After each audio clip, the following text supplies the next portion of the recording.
So, Dr. Chris, welcome to FSP. Super excited to have you on board. Lots of things for us to talk about. Be really nice to hear a bit of an introduction to yourself first. What led you to this place, what your background is, why you're called Dr. Chris. Be really interested to hear that journey and your time up to this point.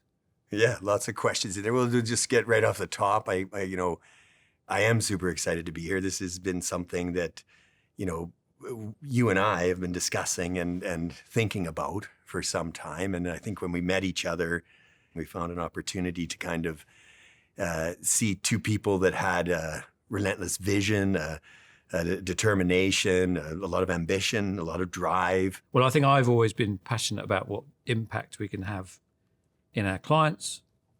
And obviously AI could have a huge impact for us. Yeah, so I've always been intrigued at what I think of as the intersection of human behavior and emerging technologies. I've always been really excited about the possibilities that, if well thought out, if well designed, that technology can help us achieve things in this life. And those things are, can be to do with helping organizations grow and helping, capitalize on opportunities, but equally they're about sort of building a better world and trying to find opportunities to have a positive impact in how we operate.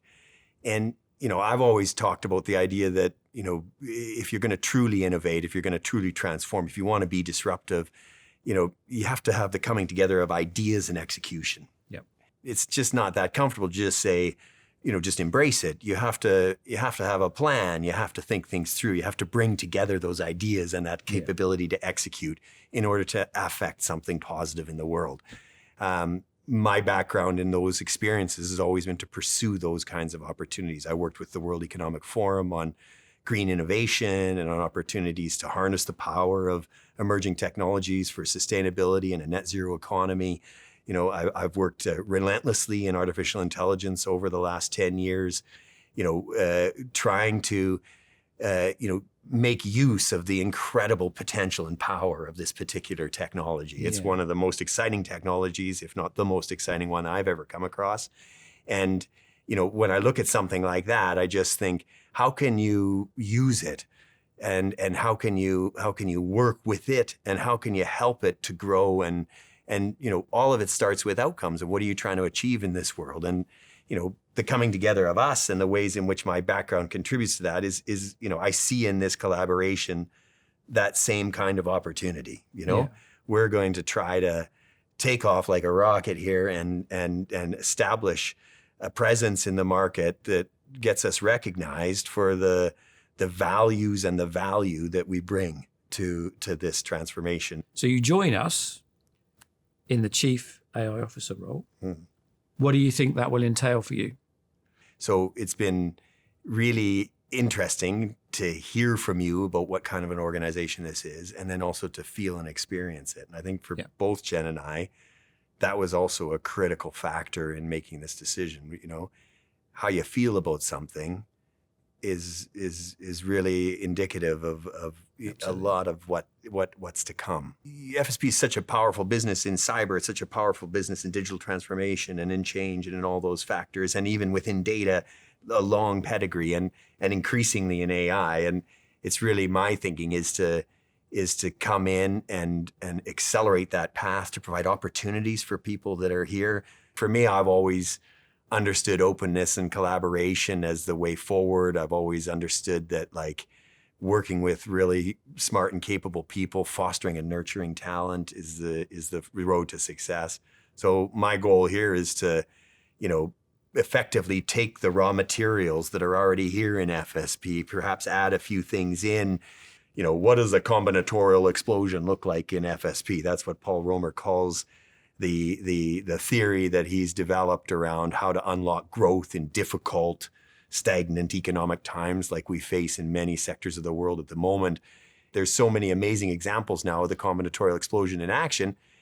Inside of an organization, you think like that, you start to say, let's take all of the assets that we have here, let's take all of the latent capabilities, and we start to piece that together in interesting ways. And we trial and we experiment, and we're always open to anybody and anyone who's interested in working in AI and FSP is the door is open. We're welcoming, and we're trying to, combine together all the cognitive diversity, all the talent that already sits in this organization, all of the IP. And I think we both have a shared understanding what we think the problem is that we're trying to fix at the moment.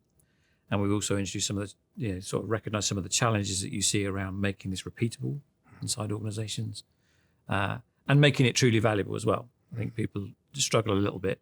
I mean, I think I read something that said the demo sparkles, but the reality doesn't, right? So it's kind of like you can very easily with AI show some very cool things that everyone gets very excited about, but actually what's the reality of that? And I think we both recognize there's a gap there, an expectation gap that we believe we can fill. What do you think are the sort of things we're going to be talking to clients about to help them do that? Yeah, I think of it as like we were in a pre-AI phase, even with the release of the initial LLMs, there was just a real focus in organizations. We were doing research at the time, 2021, only 5% of organizations had a strategy for scaling AI in the enterprise. Yeah. And we've seen now enter this period of AI integration where the onus is on organizations to recognize that there is some urgency now. Competitive pressures are starting to mount. There's a massive expectation, in the investment community, in the world of work, in the talent recruitment, in all of these critical areas that can set organizations on the right path.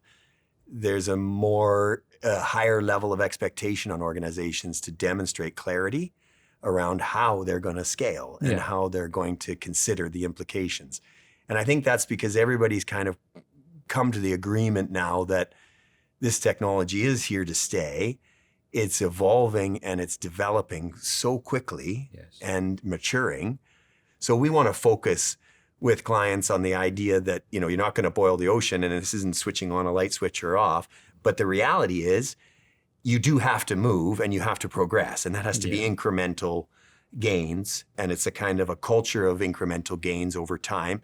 And you have to have a really clear sense of the outcome you're trying to achieve, right? And so everything is a balancing act and it's a reality check. And I think we're here to offer years of experience, research-driven insights that are empirical evidence that we use. We've been benchmarking companies, all over the UK for the last 10 years, many research collaborations, some of them with Microsoft directly, trying to understand what the market actually looks like and what makes high performance in AI integration. What are the qualities and the characteristics of organizations? What strategies have they adopted? And we can take all those learnings. It's a deep-seated understanding. And just like any sort of scientist that goes to review, we've kind of been reviewing and understanding the experience on a very large scale of organizations seeking to integrate AI.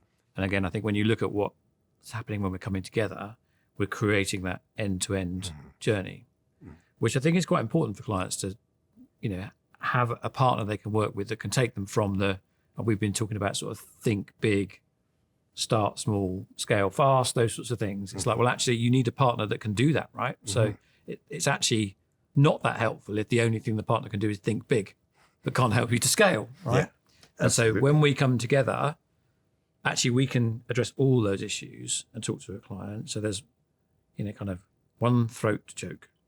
And some of our clients are literally at the beginning of the journey where they're like, I don't really know what this means. Some of them are more mature and are hitting the issues around, I can't quite get this into production. I can't get my organization to adopt it in the way that I want, that sort of stuff. And I think we've got answers to all those questions for people all the way along. So it's hopefully a really exciting journey. Think big, start small, move fast, scale fast. I think that's what we'll be doing is we bring together a team of those types of people, a cross-functional, interdisciplinary team that can be scaled up or down depending on the requirements of the client. And broadly, we're helping that organization evolve into one that has the habits that allows them to think big, start small, and scale fast. Love the fact that you're on board and super excited for the journey. And I hope we just have a fantastically fun time, but a fantastically successful time at the same point. Thank you, Sam.